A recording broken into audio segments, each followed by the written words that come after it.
We continue our reading of God's Dream for You, The Chosen, a morning devotional by author Dwight K. Nelson. Today's reading, October 9. 245 Reasons for This Mission. Whoever oppresses the poor shows contempt for their Maker, but whoever is kind to the needy honors God. Proverbs 14:31. Are the poor really on God's radar screen for the chosen? Viv Grigg, a New Zealander, felt so compelled by Jesus' solidarity with the poor that he moved from the mountain majesty of his South Pacific homeland into the decaying heart of one of Manila's cardboard and tin slum cities. One day, beneath the corrugated tin roof of his slum house, Viv sat with a friend and copied by hand onto small white cards every verse in the Bible he could find dealing with the poor. For the next 4 years, he carried them with him as day and night. He meditated upon God's unabashed, uncompromising solidarity with the poor.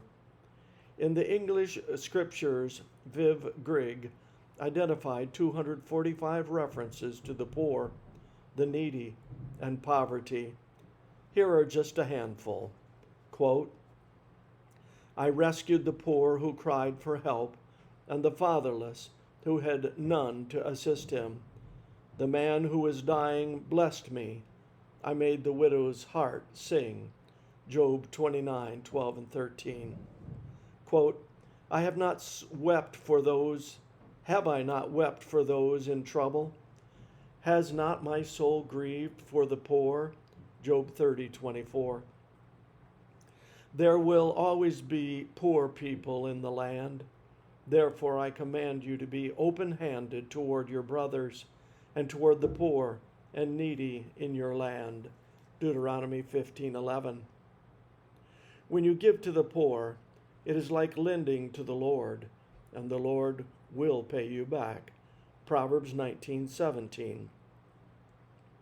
Religion that God our Father accepts as pure and faultless is this: to look after orphans and widows in their distress. Has not God chosen those who are poor in the eyes of the world to be rich in faith and to inherit the kingdom he promised those who love him? James 1:27 to James 2:5. Though just a sample of the 245 biblical references to the poor and needy, it is pointedly clear that the scriptures champion God's unrelenting solidarity with the oppressed, the hungry, the poor, the naked. Surely it is just as clear that when God mobilizes the chosen for his end-time mission, at the top of his list must be the poor. Do you know someone at the top of God's list? This concludes our reading today of God's Dream for You, The Chosen.